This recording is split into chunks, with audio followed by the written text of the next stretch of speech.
कोकणातील प्रत्येक अपडेट जाणून घेण्यासाठी आजच माझे कोकणच्या सोशल मीडिया प्लॅटफॉर्मला लाईक, फॉलो आणि सबस्क्राईब करा. नमस्कार, मी शिवानी सचिन मेहता. तुम्ही पाहत आहात माझे कोकण. बातमीपत्राला सुरुवात करण्यापूर्वी पाहूयात हेडलाईन्स.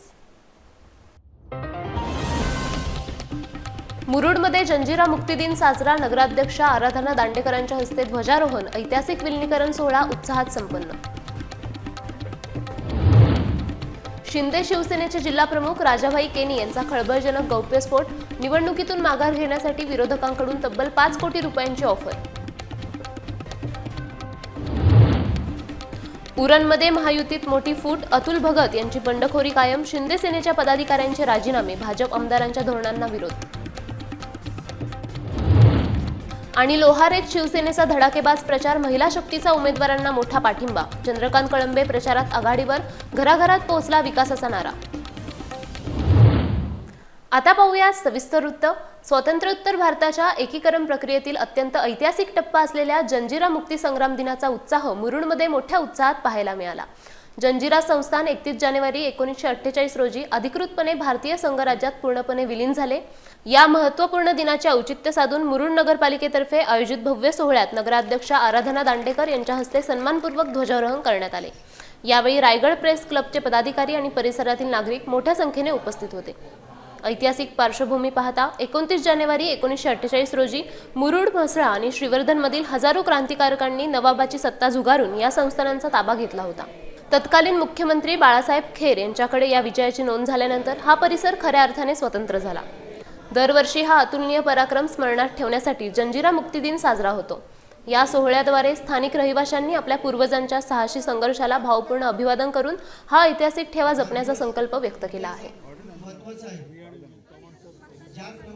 रायगड जिल्हा परिषद आणि पंचायत समिती निवडणुकांच्या पार्श्वभूमीवर राजकीय वातावरण चांगलेच तापले आहे.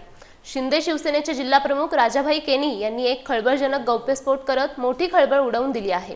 निवडणुकीतून माघार घेण्यासाठी विरोधकांनी आपल्याला तब्बल 5 कोटी रुपयांची ऑफर दिली होती, मात्र ती धुडकावून लावल्याचा दावा केनी यांनी केला आहे.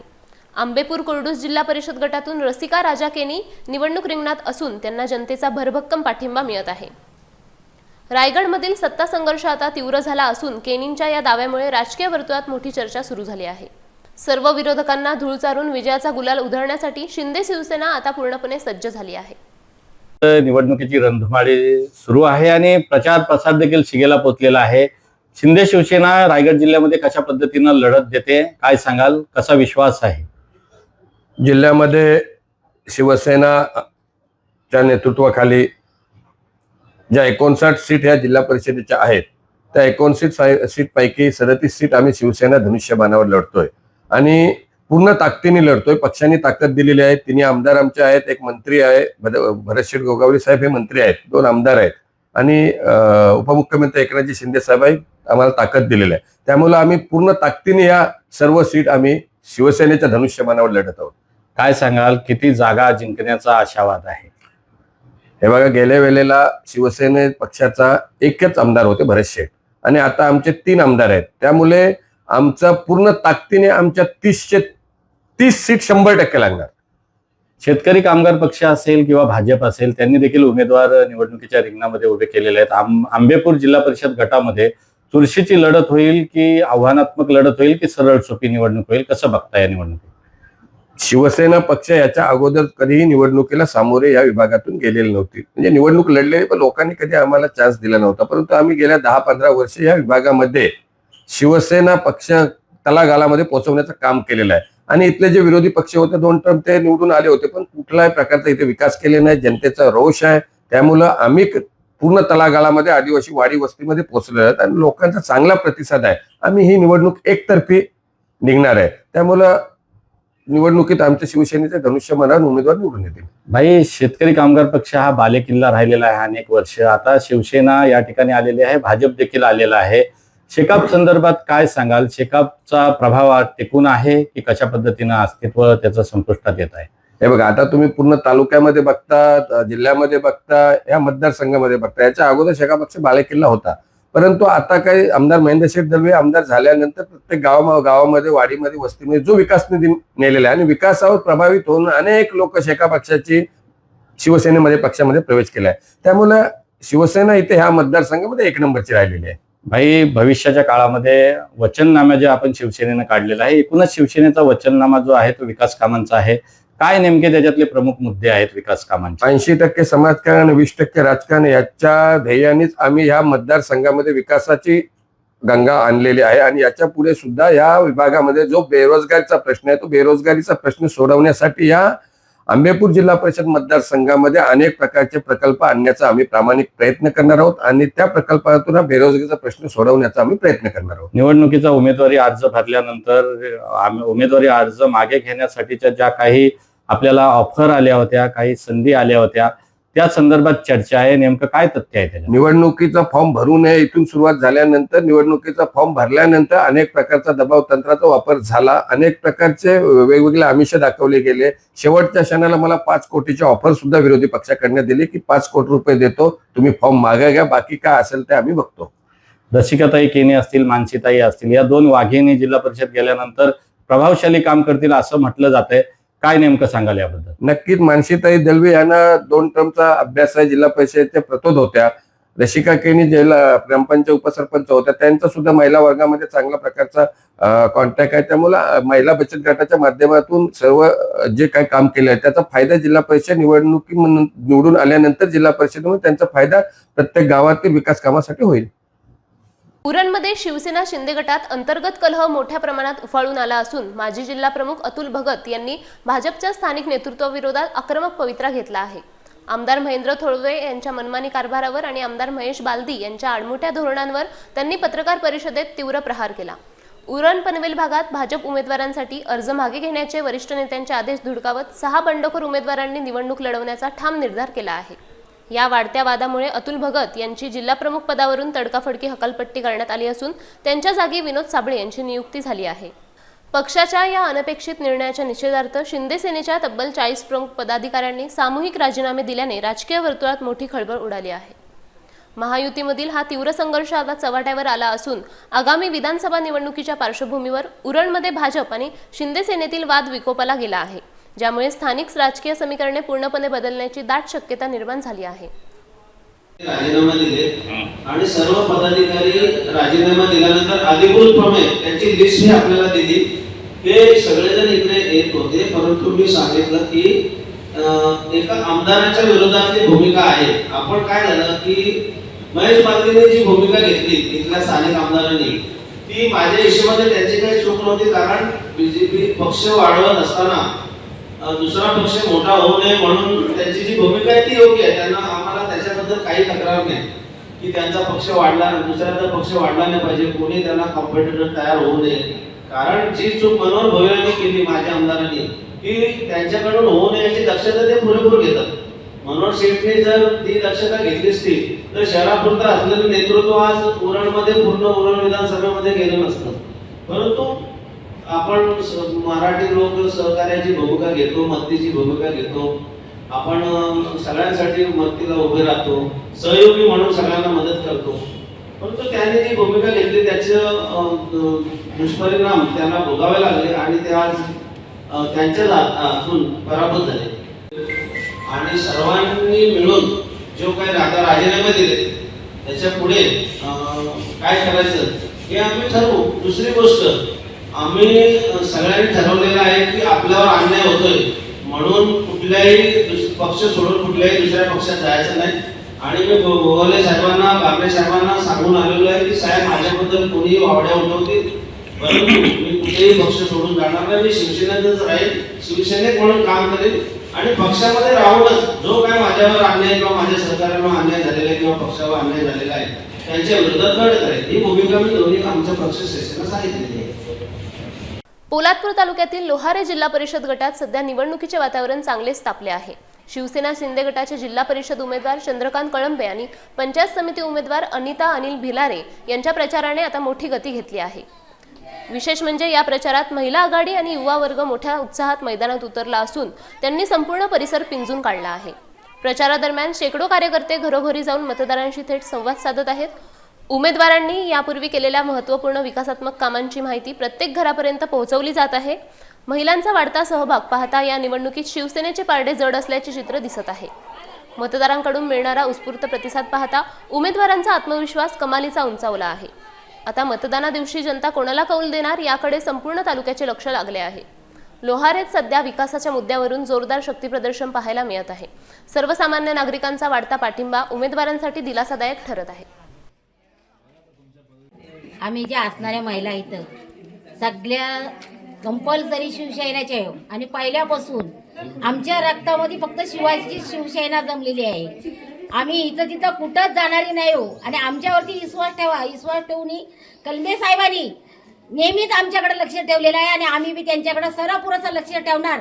आणि आमचं कलमे साहेब म्हणजे नुसतं साहेब नाहीत, आमचं ते भाऊ आहेत, त्यांच्या पाठीवरती आम्ही सदैव राहणार. आणि अख्खा तालुका आम्ही गाजून काढणारी माणसं आहे, आम्ही भिणारी माणसं नाही. कलमे साहेबांना कधी पण आणि टाइम साथ घालावा, आम्हाला आवाज द्यावा का महिलांनो आम्ही इथं अडकलोय तिथं आम्ही कलमे साहेबांच्यासाठी हजर व्हावं. पुणे येथील संशोधन केंद्राच्या भव्य उद्घाटन समारंभात बोलताना मुख्यमंत्री देवेंद्र फडणवीस यांनी दिवंगत नेते अजितदादा पवार यांच्या आठवणींना उजाळा दिला. अजितदादांच्या निधनानंतर मी उपस्थित असलेला हा पहिलाच मोठा सार्वजनिक कार्यक्रम असल्याचे सांगत फडणवीस भावूक झाले होते. या केंद्राच्या इमारतीचे उत्कृष्ट बांधकाम पाहून त्यांनी समाधान व्यक्त केले. अजितदादांच्या कार्यशैलीवर प्रकाश टाकताना फडणवीस म्हणाले की दादांचा कामाच्या दर्जावर नेहमीच विशेष कटाक्ष असायचा. कोणतेही सरकारी काम असो ते अगदी स्वतःच्या घराचे काम असल्याच्या आपुलकीने आणि बारकाईने सर्व बाबी तपासून पाहत असत.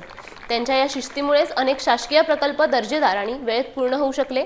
आज या वास्तूचे लोकार्पण करताना त्यांच्या कामाची उणीव प्रकर्षाने जाणवत असल्याचे फडणवीस यांनी आवर्जून नमूद केले. हे संशोधन केंद्र त्यांच्या प्रशासकीय कौशल्याची आणि दूरदृष्टीची साक्ष देत असल्याचेही त्यांनी आपल्या भाषणात स्पष्ट केले. त्यांच्या कार्याचे कौतुक करून फडणवीसांनी यावेळी त्यांना भावपूर्ण आदरांजली वाहिली.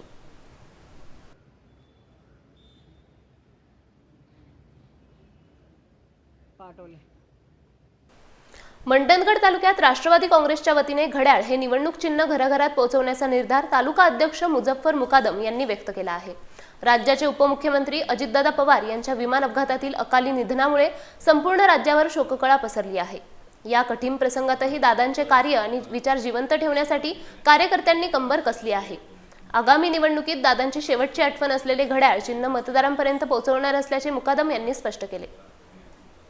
2026 सकाळी नेहमीप्रमाणे निवडणुकीच्या प्रचाराला घरातून निघाल्याच्या नंतर 9:30 साधारण एक फोन आला आणि फोन आल्याच्या नंतर समोरनं अशी बातमी देण्यात आली की राज्याचे उपमुख्यमंत्री राष्ट्रवादी काँग्रेस पक्षाचे राष्ट्रीय अध्यक्ष महाराष्ट्राचे दादा आदरणीय अजितदादा पवार यांच्या विमानाचा अपघात झाला आणि त्याच्यामध्ये त्यांचं दुर्दैवी मृत्यू झाला. बातमी ऐकल्याच्या नंतर खरोखर विश्वास बसत नव्हता. मन अगदी सुन्न झालं होतं. अनेकांना फोन केले, टी व्ही चालू केली, की मोबाईलवरती बघितलं, खरोखर ही बातमी खरी होती. मन हे स्वीकारायला तयारच नव्हता. अगदी पूर्ण महाराष्ट्राला वेदना देणारी ही बातमी ऐकल्याच्या नंतर खरोखर राजकारणातलं आता राहावं की नाही असं मनाला वाटलं. त्या माणसाने सर्वसामान्यांसाठी आयुष्यभर काम केलं, सर्व कार्यकर्त्यांसाठी आयुष्यभर काम केलं. तो अचानकपणे आपल्यातून असं निघून जाईल असं कधी मनाला वाटलंच नव्हतं. पण ही बातमी खरी आहे ही स्वीकारल्याशिवाय दुसरा कुठला मार्गच नव्हता. तेव्हाच मी कार्यालयात आलो. अनेक कार्यकर्त्यांनी त्या ठिकाणी माझी भेट घेतली आणि तात्काळ मी निर्णय घेतला की मला बारामतीमध्ये जायचं आहे. मला दादांना त्या ठिकाणी शेवटचं त्यांचं दर्शन घेण्यासाठी जायचं आहे. मी तात्काळ भाईना, रमेश दळवी म्हणजे सगळे प्रमुख नेत्यांना घेऊन रवाना झालो. बारामतीच्या धर्तीवर पोहोचल्याच्या नंतर दादांनी काय कमवलं ते दिसण्यात आलं. त्या ठिकाणी तरुण वर्ग असेल, महिला असतील, ज्येष्ठ असतील, सर्व समाजाचे धर्माची लोक अगदी रडक्या आवाजामध्ये त्यांच्या तोंडातून एकच आवाज ऐकायला मिळत होता, ते म्हणजे फक्त आणि फक्त दादा. दादाने आयुष्यभर हेच कमवलं. दादा नेहमी बोलायचे की जिथपर्यंत माझे हातपाय हलतात मी तुमचं भलंच करीन. मी कामाचा माणूस आहे, मी कामाचाच माणूस आहे आणि ते खरोखर कामाचेच होते. ते गेल्याच्या नंतर आज त्या प्रत्येक कार्यकर्त्याला, प्रत्येक सर्वसामान्य महाराष्ट्रातील जनतेला असं वाटतं आज दादा आपल्यामध्ये नाही आहेत. दादाने जे काम केले ते आपल्याला पुढे न्यायचं आहे. त्या भावनेतून पुढे येणाऱ्या निवडणुकीला समोर जायचं. अगदी दादाच्या अंतदर्शनासाठी ज्या पद्धतीची आंदोलन करते, म्हणजे आपल्या सर्वांना माहिती आहे की बाळासाहेब ठाकरे साहेबांच्या अंतदर्शनात जी गर्दी होती त्याच्यापेक्षा अधिकची गर्दी त्या ठिकाणी दादांसाठी होती. दादांनी जीवनात हेच कमवलं. राजकारणाच्या वेळी फक्त राजकारण केलं, पण त्याच्यानंतर सर्वसामान्यांजवळ अगदी प्रेमाचे संबंध त्यांचे राहिले. आज प्रत्येक समाजाचा माणूस त्या ठिकाणी राहतोय. दादा गेले हे स्वीकारायला कोण तयारच नाहीये, कारण दादांनी सर्व समाजासाठी काम केलं. माझ्या महाराष्ट्राचा विकास व्हायला पाहिजे ही एकमेव भूमिका त्यांची होती. दादाच्या पक्षाचा चिन्ह घड्याळ हे आपल्या सर्वांना माहिती आहे, पण दादाची शेवटची ओळख देखील त्या घड्याळालाच करून दिली. दादा गेल्याच्या नंतरची ही पहिली निवडणूक आहे. अगदी सर्वसामान्य माणूस हेच विचार करतोय की दादाला शेवटची श्रद्धांजली जर द्यायची असेल तर दादांच्या विचाराचे जे उमेदवार उभे राहिले, ज्यांचं चिन्ह घड्याळ असेल, त्या घड्याला मतदान देऊनच आपण त्यांना श्रद्धांजली द्यायची. राजकारण होत राहील, निवडणुका होत राहतील. महाराष्ट्राचा राजकारण याच्या पुढं कसं असेल हे मला माहिती नाही, पण दादा असताना जसा होता तसं 100% नसेल हे प्रत्येकाला वाटते. आज दादा आपल्याकडनं निघून गेले. त्यांनी जे विचार, त्यांचं जो स्वप्न होतं तो आपल्या सर्वांना पुढे घेऊन जायचं आहे. दादांनी शेवटच्या श्वासापर्यंत सर्व कार्यकर्त्यांसाठी, सर्वसामान्यांसाठी काम केलं, कारण त्यांचा शेवटचा अंत जो झाला तो कार्यकर्त्यांच्या निवडणुकीला प्रचाराला येताना झाला. आज दादांचा चिन्ह घड्याळ हे कुणाला सांगायची गरज नाही. राष्ट्रवादी काँग्रेस पक्षाचे ज्येष्ठ आणि सर्व नेत्यांनी ठरवलंय की ह्या निवडणुकीमध्ये कुठलाच प्रचार करायचा नाही, प्रचार सभा देखील घ्यायचा नाही. आपल्या उमेदवाराचा जो पण पत्रक असेल तो फक्त घरोघरी वाटायचा, कारण जनतेच्या मनामध्ये दादासह दादाचा चिन्ह देखील आहे. याचा प्रचार करण्याची कुठलीही आवश्यकता नाहीये. त्याच्यामुळे येणाऱ्या मतदानामध्ये दादाच्या विचाराचे जे पण उमेदवार असतील, दादाचा जो चिन्ह असेल त्याला आपण मतदान कराल आणि दादांना श्रद्धांजली व्हाल अशी अपेक्षा माझ्या मनामध्ये आहे. पुन्हा एकदा आपल्या सर्वांना विनंती करतो, दादाने जे स्वप्न पाहिलं तो पूर्ण करायचं आहे. पुन्हा एकदा आपल्याला रडत न बसता लढायचं आहे, पुढं महाराष्ट्राला घेऊन जायचं आहे. या विचाराने सर्वांनी आपण काम करूया एवढीच विनंती या ठिकाणी. खेड येथील ICS महाविद्यालयात तालुका पत्रकार संघ आणि लिटल थिएटर बालरंगभूमी संवर्धन समितीच्या संयुक्त विद्यमाने आयोजित अभिनय कार्यशाळेचे दिमाखात उद्घाटन झाले. संस्थेचे चेअरमॅन ॲडव्होकेट आनंदराव भोसले यांच्या हस्ते या महत्त्वपूर्ण उपक्रमाचा प्रारंभ करण्यात आला. यावेळी व्यासपीठावर प्राचार्य अनिता आवटी, पत्रकार संघाचे अध्यक्ष राजू चव्हाण, ज्येष्ठ रंगकर्मी रघुनाथ कासेकर आणि इतर मान्यवर उपस्थित होते. ही कार्यशाळा 31 जानेवारी ते 4 फेब्रुवारी या कालावधीत आयोजित करण्यात आली आहे. या 5 दिवसांच्या सखोल प्रशिक्षणात अभिनय, दिग्दर्शन, संवाद फेक आणि रंगमंचावरील वावर यांसारख्या तांत्रिक बाबींचे मार्गदर्शन केले जाणार आहे. ग्रामीण भागातील नवोदित कलाकारांच्या सुप्त गुणांना वाव मिळावा आणि त्यांना व्यावसायिक व्यासपीठ उपलब्ध व्हावे हा या कार्यशाळेचा मुख्य उद्देश आहे. उपस्थितांनी या सुवर्ण संधीचा लाभ घेण्याचे आवाहन प्रशिक्षणार्थींना केले. कार्यक्रमाचे सूत्रसंचालन राजेश राजम यांनी केले. या उपक्रमामुळे कोकणातील स्थानिक नाट्य परंपरेला मोठी बळकटी मिळण्याची शक्यता वर्तवली जात आहे. हे पडद्यामागचे स्वर्गीय सुधाताई करमरकर यांचे सगळे वारसदार, त्यांचे सगळे शिष्य. त्यांचा 5 फेब्रुवारीला स्मृती दिन असतो. बालरंगभूमी सर्वात प्रथम त्यांनी सुरू केली भारतामध्ये, आणि फार कमी लोकांना माहिती असेल, हजारो प्रयोग जेव्हा झाले त्यावेळेला भारताचे प्राईम मिनिस्टर नेहरू आले होते, नाही इंदिरा गांधी आले होते. 2000चा प्रयोग झाला त्यावेळेला त्यासाठी मोरारजी देसाई आले होते, आणि 3000वा प्रयोग झाला त्यावेळेला अटल बिहारी VP सिंग आले होते. संपूर्ण भारतामध्ये असं उदाहरण नाही की प्राईम मिनिस्टरनी त्या प्रयोगाला हजर नव्हते. त्या म्हणजे सुधाताई करमरकरांचं काय ताकदीच्या त्या अभिनेत्रीने त्याचं काम असेल, एवढी वर्ष ते चालवत आहेत. त्याच्या मागे हे सगळे वारसदार आहेत, आणि ज्या लोकांनी ती बालरंगभूमी जिवंत ठेवले म्हणून त्यांना सलाम. आणि तुमच्याशी स्वतः ते इतकं साधणार आहेत. तुम्हाला आता त्यांना आता सांगितलं तर तुम्ही पण तुमचं मनोगत नाही केलं किंवा 1 मिनिटात फक्त सिलेबस दिला तरी चालेल, कारण आता तुमच्यासोबत ते सतत असणार आहेत. तर त्यांचे मनोगत वेगळं काय असणार आहे ते तुमच्याशी तर मनोगतच करणार आहे. तर त्यांच्याकडून खूप चालेल ना सर, वेळेचं तुमचाच वेळ मी केलं म्हणून. तर तुमच्याशी ते खूप चांगलं बोलतील, तुम्हाला शिकवतील. स्किट पण असेल मध्ये, ते प्रेझेंट करून घेतील. शेवटच्या दिवशी खूप सगळे आम्हाला परवणी असेल की आमच्या मुलांनी छान स्किट बसवलेलं असेल आणि आम्हाला बघायला मिळेल. हे सगळं ते तुमच्याकडून करत घेतील. त्यांना सहकार्य करा आणि खूप चांगलं शिका. सगळं सकस तुम्हाला मिळणार आहे. दत्ता सावंत सर येणार आहेत, तेही मुंबईतून येणार आहेत, तेही तुम्हाला खूप चांगलं देतील. आता पाश्चात्य रंगभूमी, ग्रीक, भरतमुनी हे सगळे तुम्हाला न शिकलेले म्हणजे खरं म्हणजे हा एक कोर्स असतो मोठा आर्ट कॉलेजमध्ये. कोणते जे फाईनला असेल, रचना असेल, कुठेही तो पूर्ण कोर्स आम्ही आज 3 दिवसात शिकवण्याचा प्रयत्न करणार आहोत तुमच्यासमोर. तुमच्या आकलन शक्य तशी आहे असं सरांनी सांगितलं. म्हणजे अख्खा डिप्लोमा कोर्स होईल आणि खूप चांगलं तुम्ही त्यातले पदवीधर व्हाल अशी आशा आहे. आज रत्नागिरी जिल्ह्यातील महाविद्यालयातील विद्यार्थी इथं प्रशिक्षण घेण्यासाठी तुला एक लक्षात ठेवा की मगाशी आम्ही जे सांगितलं की जन्माला आल्यापासूनच अभिनय चालू होतो. पुढे तुम्ही तो कसा डेव्हलप करता त्याच्यावर अवलंबून.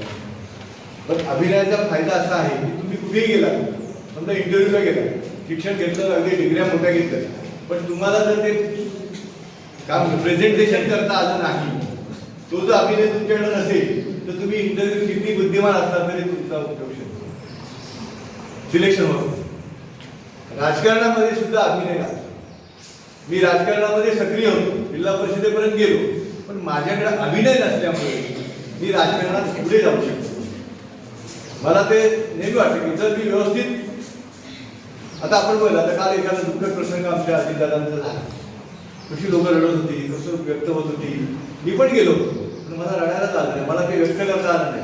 मला ताई भेटल्या, सुप्रिया ताई, त्यांच्या जवळ गेलो, समोर गेलो, त्यांना हात जोडले, पण मी व्यक्त होऊ शकलो. तो जो अभिनय मला जर आला असता तर मी अधिक त्या कुटुंबाच्या मी जवळ जाऊ शकतो. म्हणजे अभिनयाला इतकं महत्व आहे आपल्या रोजच्या प्रत्येक दैनंदिन जीवनामध्ये.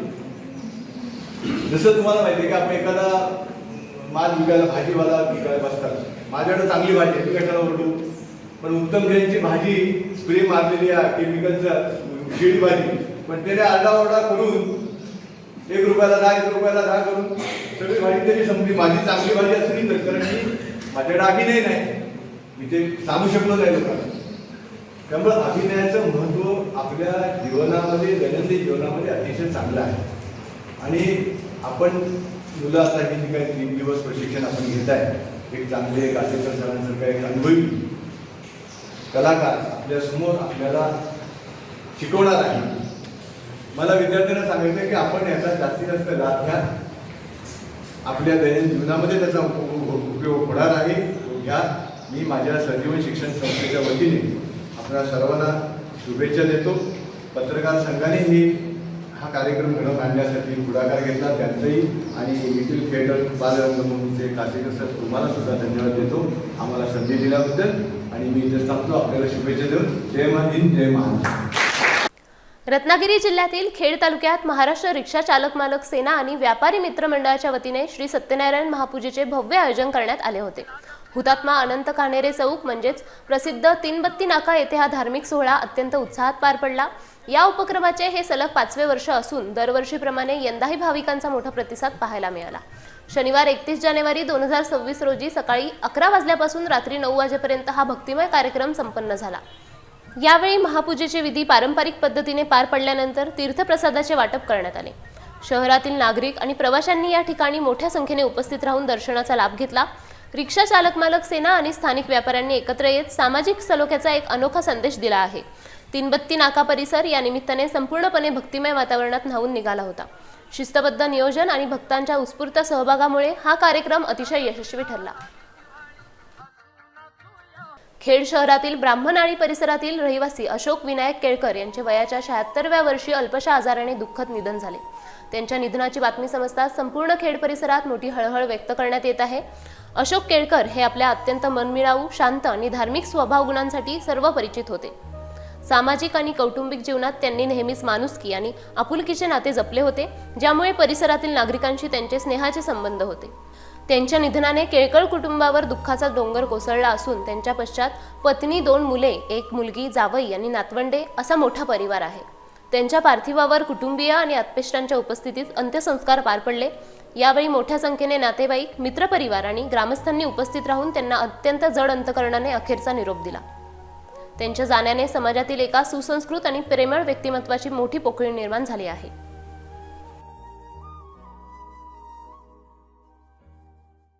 रत्नागिरी जिल्ह्यातील खेड येथील सुप्रसिद्ध उद्योजक आणि श्री गुरुसेवालाल कन्स्ट्रक्शन कंपनीचे मालक भीमसिंग रामा राठोड यांचे वयाच्या 80व्या वर्षी दुःखद निधन झाले. त्यांच्या निधनामुळे खेडसह भरणे परिसरातील सामाजिक तसेच व्यावसायिक क्षेत्रात कधीही न भरून निघणारी मोठी पोकळी निर्माण झाली आहे. एक कष्टाळू, प्रामाणिक आणि दूरदृष्टी असलेला एक यशस्वी उद्योजक अशी त्यांची सर्वत्र ख्याती होती. आपल्या कंपनीच्या माध्यमातून त्यांनी स्थानिक परिसरातील शेकडो तरुणांना हक्काच्या रोजगाराच्या संधी उपलब्ध करून दिल्या होत्या. भीमसिंग राठोड यांनी आपल्या साध्या राहणीमानाने आणि अफाट माणुसकीने समाजातील सर्व स्तरातील लोकांच्या मनात आदराचे अढळ स्थान निर्माण केले होते. ते श्री मल्लू राठोड यांचे वडील होत. त्यांच्या पश्चात पत्नी, 3 मुलगे, 2 मुली आणि नातवंडे असा मोठा आत्मपरिवार आहे. त्यांच्या निधनामुळे राठोड परिवारावर दुःखाचा मोठा डोंगर कोसळला असून संपूर्ण परिसरात हळहळ व्यक्त होत आहे. त्यांचा अंत्यविधी रविवारी सकाळी 9 वाजता भरणे येथे पार पडणार आहे. मंडणगड येथील लोकनेते गोपीनाथजी मुंडे महाविद्यालयाच्या वतीने निवडणूक जनजागृती अभियानाचे नुकतेच भव्य आयोजन करण्यात आले. या विशेष उपक्रमात महाविद्यालयाच्या NSS विभाग आणि तहसील निवडणूक शाखेने सक्रिय सहभाग नोंदवला. पंचायत समितीच्या गट शिक्षणाधिकारी तथा नोडल अधिकारी सौ कल्याणी मुळे यांनी यावेळी उपस्थित विद्यार्थ्यांना सविस्तर मार्गदर्शन केले. लोकशाही सक्षम करण्यासाठी मतदानाचा पवित्र हक्क बजावणे ही काळाची गरज असून विद्यार्थ्यांनी आपल्या परिसरात जनजागृती करावी असे आवाहन त्यांनी केले. या प्रसंगी प्राध्यापक अशोक कंठाळे यांनी उपस्थित सर्व शिक्षक आणि विद्यार्थ्यांना सामूहिक मतदार प्रतिज्ञा दिली. त्यानंतर विद्यार्थ्यांनी मंडणगड बस स्थानक आणि मुख्य शहरामध्ये पथनाट्य सादर करून नागरिकांचे लक्ष वेधले. मतदानाची दिवसेंदिवस कमी होणारी टक्केवारी सुधारण्यासाठी विद्यार्थ्यांनी केलेला हा प्रयत्न अत्यंत कौतुकास्पद ठरला. या कार्यक्रमास उपप्राचार्य डॉक्टर विष्णू जायभाये, डॉक्टर महेश कुलकर्णी यांच्यासह अनेक मान्यवर उपस्थित होते. शेवटी डॉक्टर महेश कुलकर्णी यांनी सर्वांचे आभार मानले. या उपक्रमामुळे मंडणगड परिसरात मतदानाबाबत सकारात्मक वातावरण निर्माण झाले आहे. या बातमीपत्रात वेळ झाले इथेच थांबण्याची. भेटूयात पुढील बातमीपत्रात. तुम्ही पाहत राहा माझे कोकण.